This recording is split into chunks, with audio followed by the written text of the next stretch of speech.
Okay, here's a lesson for Precalculus 1.1, our first lesson, and it's about rectangular coordinates. So example 1, we want to find the distance between 2 points. So here we have 2 points, -5, 7, and 3, -4, and we want to find the distance between these 2 points. There's a couple ways to do it. We know the distance formula. D is equal to square root of x2 minus x1 squared plus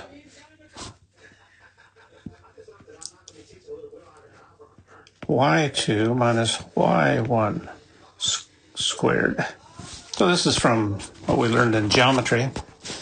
There's another way to do it. We could just turn it into a right triangle. And we can just count the squares. So this, from a -5 to 3, this has a length of 8 units. And from 7 to 4, oops, did that wrong. Did I do it wrong? 1, 2, 3, 4. Yeah, sorry, I goofed up. Oh, this is the y direction. So from 7 to a -4, we have 11 units. Then from a -5 to 3, we have 8 units. And so we'll call this length C. We know that C squared equals 11 squared plus 8 squared. So we could get it that way. So that's example 1. I didn't solve this. I don't know what it is. You can C is equal to the square root. 11 squared, that's 121.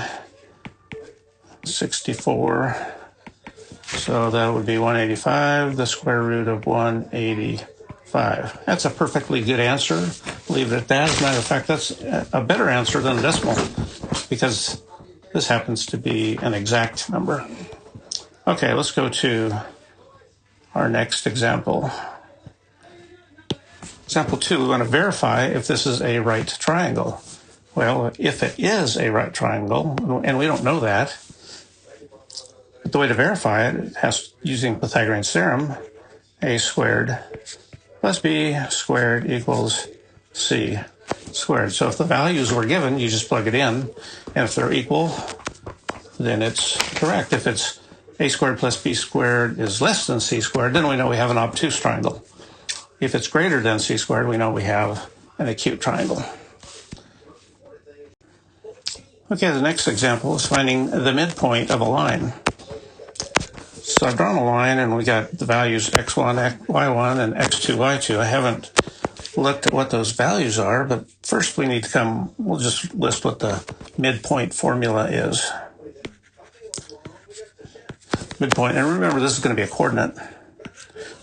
So it's going to be x1 plus x2 over 2, and y1 plus y2 over 2. So let's put in the values for x1, x2, y1, y2. So this one, so it's 1, 2, 3. So this is -3, and 1, 2, 3, 4, -4.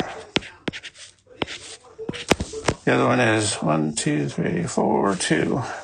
So this is 4, 2. Okay, so then we just fill it in. x1, so -3 plus 4 over 2. And y1, we have a -4 plus 2 over 2. And remember to put these in parentheses because it is coordinates. So -3 plus 4, that's 1. So this is equal to 1/2. And a -2 over 2 minus 1. So this is the midpoint. Now what you should do is go ahead and plot it and make sure it looks right. So 1/2 and a -1, so 1/2 -1 would be right here. And it looks right, so we can say, okay, that looks pretty good. Okay, the last example is what you guys would call a word problem. They're the best kind of problems to have because they're like real life problems. So I really like these kind of problems. Finding the diameter of a volleyball with a volume of 400 cubic inches.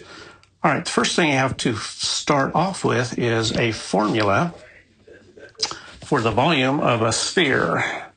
If you don't know it, you can look it up, but it's volume is equal to 4/3 pi r cubed. All right, well, but the problem is calling for a diameter and not the radius.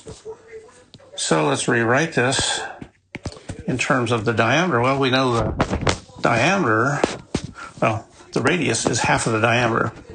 So we can rewrite this as 4/3 pi, and the radius is going to be diameter over 2, and that quantity is now cubed. So now we can go about solving it.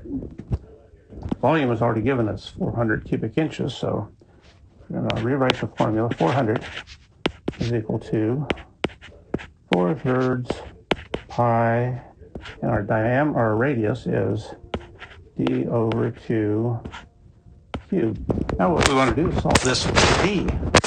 So let's just do a little bit of arithmetic on it. We're going to multiply both sides by 3, divide both sides by 4 pi.